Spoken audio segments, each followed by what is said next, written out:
I speak quite a lot about run rate and what it can do for you if you know this number. So isn't it about time I showed you a practical, simple way how you can work out yours? So why should you trust me? Well, my name is Izzy. I'm a chartered accountant and the founder of Prosperify and a digital transformation expert.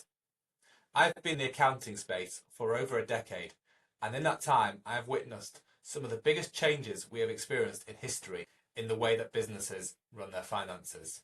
And I've seen firsthand the impact on those who have embraced those changes within their business. So let's go and have a look how we can work out a run rate in this demo company business in under 5 minutes.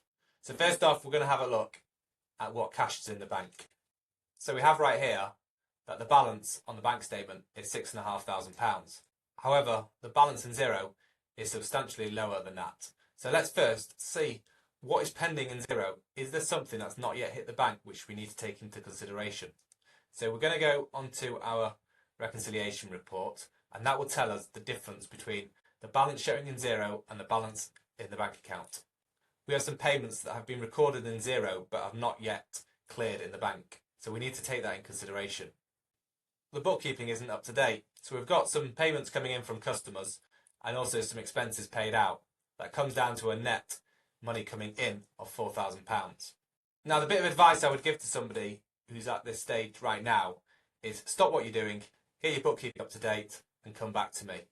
But I'm not going to waste your time doing the bookkeeping in front of you. So what we're going to do is we're going to work back to the end of May instead and work it from there. You can see that the balance in Xero was £10,000, but the balance on the bank statement was £8,860. And the difference of the £1,200 is down to a payment that we've not reconciled yet. So we're going to go with a bank balance of £8,800. Next, we're going to have a look at the balance sheet at the end of May. In there, we've got £3,000 of money owed to us. So first off, we're going to see how reliable is that money coming in. So we're going to look at our age receivables report at the end of last month. The top two over here are not reliable payers, but this one is. So we have a bank balance of 8,800. We're going to add this 2245 to that. So therefore, we can start off with a number of £11,000. Next, we've got a negative balance on our VAT account. In this case, it means the VAT man is due to pay us a refund of £956. So we're going to add £950 to that balance as well. So now we've got just under £12,000 to start off with. We have here accounts payable, so that's the bills that we need to pay of £13,500. We're going to have a look to see how soon these need to be paid.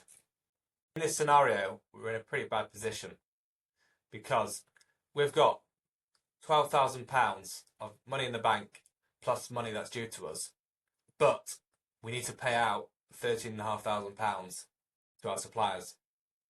So before we even start, we're already at a negative. If we were to go and settle with all our suppliers today, we'd be dipping into the overdraft. Now, luckily, this is a demo company.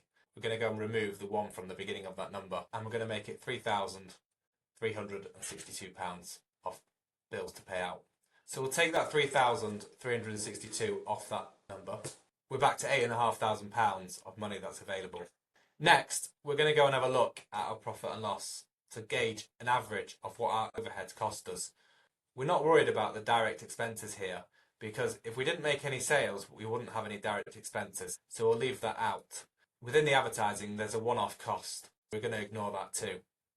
What we're really looking for here is what are we committed to on a monthly basis. Being rent of £985, I'm rounding there as a margin of safety. Let's call it £40 of phone costs, £100 of motor expenses. The accountant always needs to be paid, so we're going to round that up to £50. As a safety measure, £120 for the light and heat. And then also, there's a loan on the balance sheet that they've not told you about, which they're paying £300 a month towards. So we add that to it.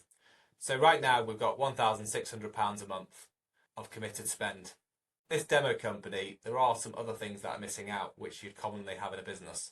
Think of things like salaries, any leases for photocopiers, business rates, insurance, and a whole host of other costs that you may have. But over here, it's nice and simple. So we've got £1,600 of costs. So we stand these up against each other.